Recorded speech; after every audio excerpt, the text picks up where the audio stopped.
Terima kasih masih di Sindo Sore. Pemirsa, hari ini Komisi 1 DPR RI kembali menggelar uji kelayakan dan kepatutan atau fit and proper test Duta Besar untuk negara-negara sahabat. Sebanyak 12 nama calon dubes mengikuti fit and proper test hari kedua.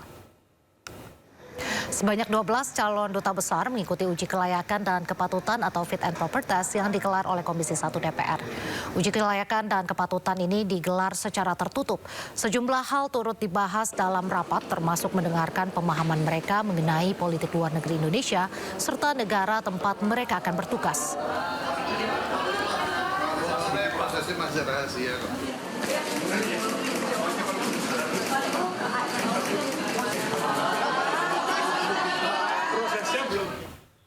Fit and proper test 24 calon duta besar Indonesia untuk negara sahabat digelar selama 2 hari sejak kemarin. Fit and proper test hari pertama diikuti 12 calon duta besar. 12 calon duta besar yang diuji akan mengisi posisi dubes Amerika Serikat, Jerman, PBB, Singapura, Jepang, dan Slovakia. Dalam uji fit and proper test, para calon dubes mempresentasikan pemahaman tentang politik luar negeri Indonesia, termasuk rencana kerja sebagai duta besar. Ya, kita mendengar pemaparannya masing-masing, dan itu bukan visi misi, itu adalah rancangan kerja program, tantangan, dan juga kedepannya apa yang perlu diperbaiki, ditingkatkan, dan juga dikerjakan. Kenapa? Karena kalau visi misi itu adalah visi misi pemerintah. Jadi semua ini melaksanakan visi misi dari Presiden Prabowo. Sementara dari 24 nama calon dubes yang beredar, salah satu yang menarik perhatian publik adalah Nurmala Kartini Syahrir, yang merupakan adik dari tokoh senior dan Ketua Dewan Energi Nasional Luhut Binsar Panjaitan. Nurmala merupakan calon dubes Republik Indonesia untuk Jepang. Lalu ada mantan Menko Kemaritiman era pemerintahan Joko Widodo Yusuf Kala, Dwi Suryo Indroyono Susilo sebagai calon dubes Amerika Serikat yang berkantor di Washington DC.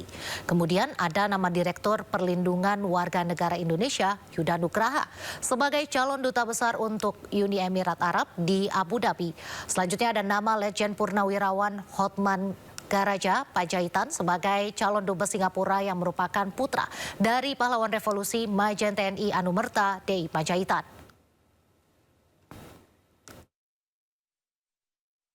Biasa kan kalau di dalam bidang diplomasi kan, bagaimana hubungan bilateral dengan negara-negara, apakah itu dalam bidang ekonomi, ya, perlindungan warga negara, juga bagaimana kita meningkatkan, ya, hubungan kerjasama kesehatan dalam segala macam, tapi terutama juga kita harus lihat adalah juga kita kan energi terbarukan, kita ada program hilirisasi.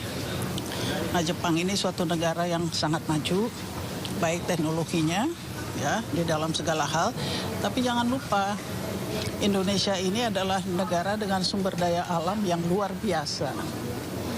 Juga kita punya sumber daya manusia yang sedang kita tingkatkan kualitasnya menuju Indonesia Emas 45.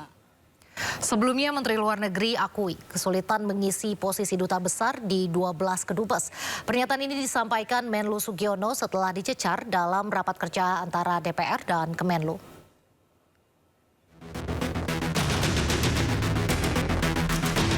Kosongnya posisi duta besar di 12 kedutaan besar Republik Indonesia menjadi pembahasan utama dalam rapat kerja antara Menteri Luar Negeri Sugiono dengan Komisi 1 DPR RI.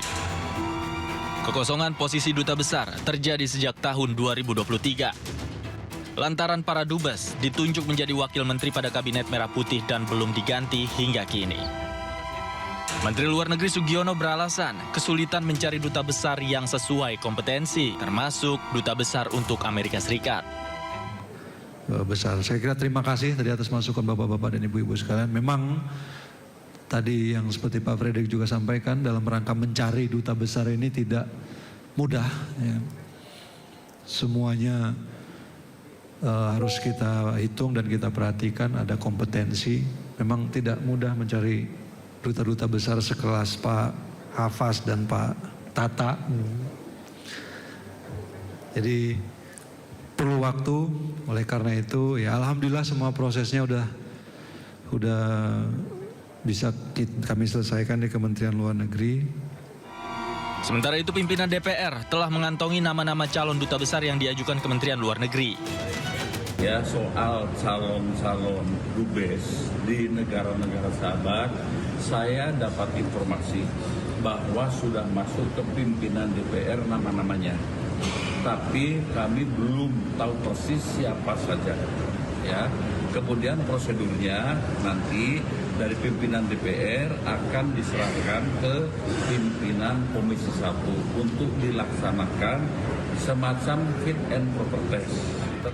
DPR juga mempertimbangkan berbagai kriteria termasuk perkembangan geopolitik dalam menempatkan calon duta besar, termasuk untuk Amerika Serikat.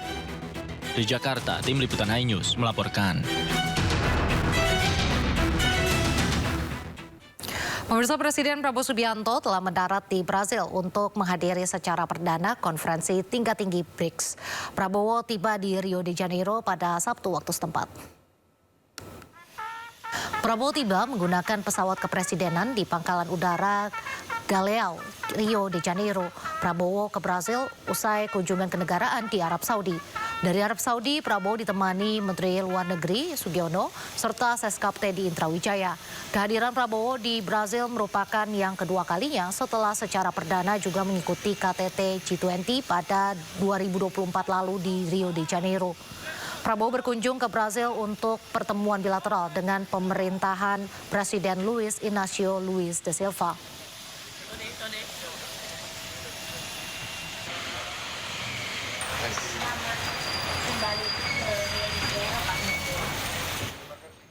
Sementara itu, Wakil Presiden Republik Indonesia Gibran Rakabuming Raka belusukan ke Pasar Dauh Pala, Kabupaten Tabanan, Bali. Kehadiran Gibran disambut antusias para pedagang dan masyarakat yang tengah beraktivitas di pasar. Selain menyapa para warga dan mampir ke sejumlah kios pedagang, Gibran juga menyempatkan diri berbelanja bubur Bali. Dalam kunjungannya, Gibran berharap dapat memberi semangat baru bagi pengembangan sektor perdagangan tradisional serta memperkuat daya saing pasar lokal di tengah tantangan ekonomi global. Meski demikian, Pasar Dauh Pala ini menyimpan ironi. Semenjak dibangun sekitar tahun 1980-an, pasar ini belum tersentuh renovasi.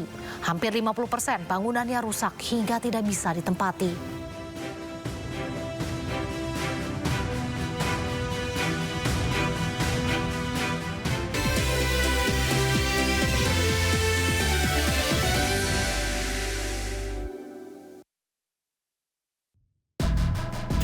Kasus hukum dan politik di Indonesia. Berencana menerapkan program wajib militer bagi anak-anak bermasalah, terutama Mengedepankan objektivitas dan juga fakta yang ilmiah. saat proses pemusnahan amunisi kadaluarsa di Garut, Jawa Barat.